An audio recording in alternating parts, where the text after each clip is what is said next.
وَلَقَدْ يَسَّرْنَا الْقُرْآنَ لِلذِّكْرِ فَهَلْ مِن مُّدَّكِرٍ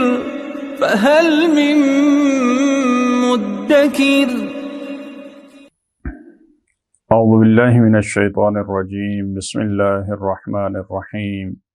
الحمد للہ رب العالمین وصلی اللہ علی سیدنا و نبینا بالقاسم المصطفى محمد وعلى آلہ الطیبین الطاہرین المعصومین اما بعد اعوذ باللہ من الشیطان الرجیم الذين استجابوا لله والرسول من بعد ما أصابهم القرح للذين أحسنوا منهم واتقوا أجر عظيم صدق الله العلی العظیم۔ سورہ آل عمران کی ان آیات میں پروردگار عالم نے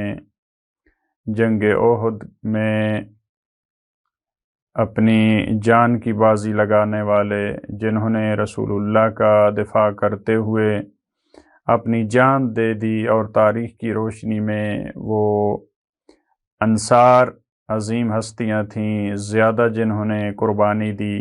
بعض روایات کی روشنی میں، تاریخ کی روشنی میں مہاجرین کے فقط 4 شہید ہیں جنگ احد میں، لیکن باقی جتنی قربانیاں ہیں وہ انصار نے دی ہیں۔ اور ان تاریخی واقعات سے ہمیں یہ بھی سمجھ میں آتا ہے کہ جو ثابت قدمی دکھائی ہے رسول اللہ کے ہمراہ، وہ انصار نے دکھائی ہے،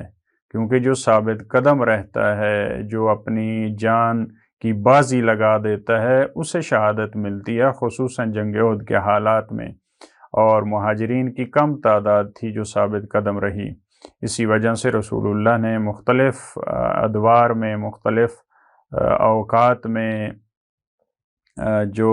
انصار تھے، جو جان نثار تھے، ان کو مختلف انداز میں ان کی تعریف کی اور ان کو سراہا۔ ان آیات میں جو گفتگو ہے وہ شہداء کے بارے میں تھی، کہ جو جنگ احد میں یا کسی بھی جنگ میں، آج کے دور میں بھی ایسا ہے، جنگ بدر میں، جنگ خندق، بعد مختلف جتنی بھی جنگیں پیش آئیں اور طول تاریخ میں پیش آتی رہیں گی، جو بھی اللہ کی راہ میں اپنی جان دینے والے ہیں وہ مردہ نہیں ہیں، وہ زندہ ہیں، لیکن ان کی حیات ایک خاص حیات ہے جس کو درک کرنا وہ ہر انسان کے شعور کی اور ادراک کی بات نہیں ہے۔ اس کے بعد والی جو آیت ہے، اس میں جو تاریخ میں اس کو غزوہ حمراء الاسد کے نام سے یاد کیا جاتا ہے، جو جنگ احد کے بعد کی منزل ہے، اس آیت میں آیت نمبر 172 میں اس کی طرف اشارہ ہے۔ جب مشرکین مکہ کو یہ معلوم ہوا کہ مسلمان مدینہ میں چلے گئے، ظاہر ہے مسلمانوں کا اتنا نقصان ہوا، بہت سارے لوگ زخمی ہوئے، اور بعض روایات کی روشنی میں مولا کائنات امیر المومنین کے بدن پہ 60 زخم لگے، اور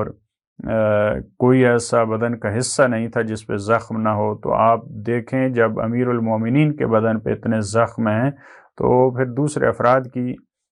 حالت یا ان کی قلبی کیفیت کیا ہوگی۔ تو جب مشرکین ان حالات سے آگاہ ہوئے تو انہوں نے دوبارہ حملہ کرنے کا فیصلہ کیا کہ مسلمانوں کا کام تمام کرتے ہیں، کیونکہ ابھی بہت سارے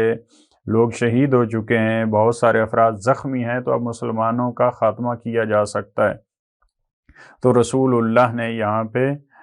واقعاً رسول اللہ کی شجاعت اور ہمت اور ان کی تدبیر واقعاً بے مثال ہے، اور یہ خدائی تدبیر کے سائے کے علاوہ اس کے بارے میں کچھ نہیں کہا جا سکتا۔ یہ واقعاً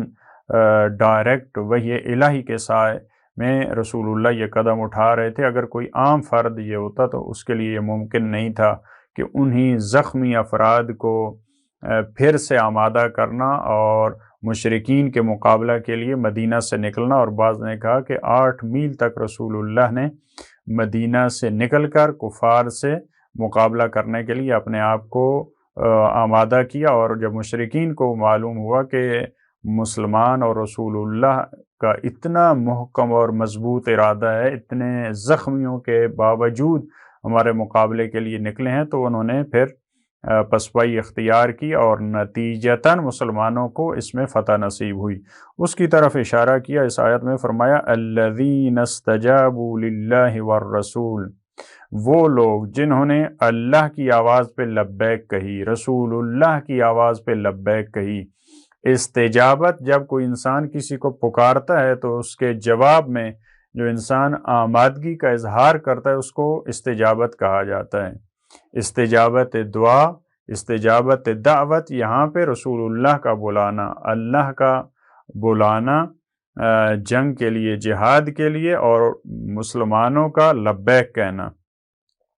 یہ کب یہ پیش آیا یہ واقعہ؟ من بعد ما اصابہم القرح، بعد اس کے کہ جب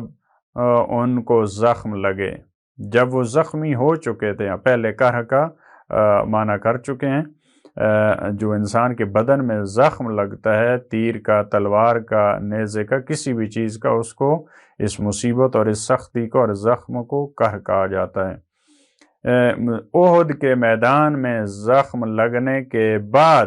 جب رسول اللہ نے پھر بلایا، جب اللہ نے پھر جہاد کا حکم دیا، تو یہ وہ افراد جنہوں نے لبیک کہی۔ للذین احسنوا منہم، ان کے لیے، ان میں سے جنہوں نے اچھے انداز میں لبیک کہی۔ استجابت کے مرحلے میں ممکن ہے 500 افراد نے، 400 افراد نے، 200 افراد نے، اللہ جو بھی تعداد ہے وہ تعداد مہم نہیں، ان افراد نے لبیک کہی ہو، لیکن ان میں قرآن کریم بہت ہی دقیق اپنی تعبیرات استعمال کرتا ہے اور بہت ہی لطیف انداز میں۔ یہ نہیں فرمایا کہ جنہوں نے استجابت اور جنہوں نے رسول اللہ کی آواز پہ لبیک کہا ان کے لیے یہ اجر ہے، نہیں، للذین احسنوا منہم، ان میں سے پھر ان کو 2 حصوں میں قرآن نے تقسیم کیا ہے۔ ان میں سے پھر وہ لوگ جنہوں نے احسن انداز میں استجابت کی، جنہوں نے اچھے انداز میں، ممکن ہے بعض افراد نے کہا ہو کہ اب رسول اللہ بلا رہے ہیں، ظاہر مجبوری ہے، ہم نے جانا ہے، وگرنہ گناہ گار ہوتے ہیں، وگرنہ منافق ہوتے ہیں، وگرنہ تو ہمیں کافر ہونا پڑے گا، منکر ہونا پڑے گا۔ تو انسان کی سوچ ہوتی ہے، لیکن بعض دفعہ انسان نہ چاہتے ہوئے شریک ہو رہا ہوتا ہے ایک کام میں، کیونکہ اس کی مجبوری ہوتی ہے۔ لہذا فرمایا استجابت جنہوں نے احسن انداز میں کی، واتقوا اجر عظیم، 2 خصوصیات، ایک احسن انداز میں انہوں نے استجابت کی، اور دوسرا انہوں نے تقوی الہی اختیار کیا، وہ اللہ کی نافرمانی سے بچنے والے تھے۔ اجر عظیم، ان کے لیے بہت بڑا اجر ہے۔ تمام افراد کے لیے قرآن نے نہیں کہا کہ بہت بڑا اجر ہے، وہی جماعت، وہی گروہ جنہوں نے احسن انداز میں،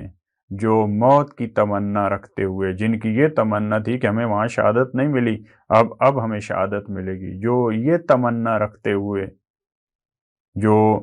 ایک پوری قلبی کیفیت کے ساتھ، ایک پورے عزم اور ارادے کے ساتھ اور اچھے ارادے کے ساتھ نکلے۔ الذین قال لهم الناس، یہ وہ لوگ ہیں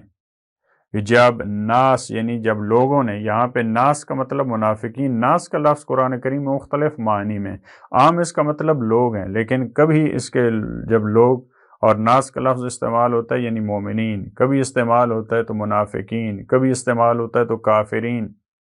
لہذا مختلف اس کے مصادیق ہیں۔ یہ وہ لوگ ہیں قال لهم الناس، جب ان کے لیے ناس نے کہا، منافقین نے کہا، ان الناس قد جمعوا لکم، کہ یقیناً اس میں کوئی شک نہیں ہے کہ لوگ تمہارے لیے اکٹھے ہوئے ہیں۔ کون لوگ اکٹھے ہوئے ہیں؟ یہاں دوسرے ناس کا مطلب کفار و مشرکین مکہ ہیں۔ جب منافقین نے، یا جو ان کے جاسوس تھے، جو ان کے خفیہ لوگ تھے، جو مدینہ میں موجود تھے، جو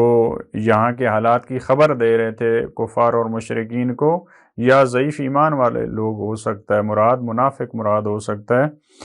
یہ لوگ مومنین سے کیا کہہ رہے تھے کہ یقیناً لوگ تمہارے لیے اکٹھے ہوئے ہیں، یعنی وہ دوبارہ تم پہ حملہ کرنا چاہ رہے ہیں۔ فَاخْشَوْهُمْ،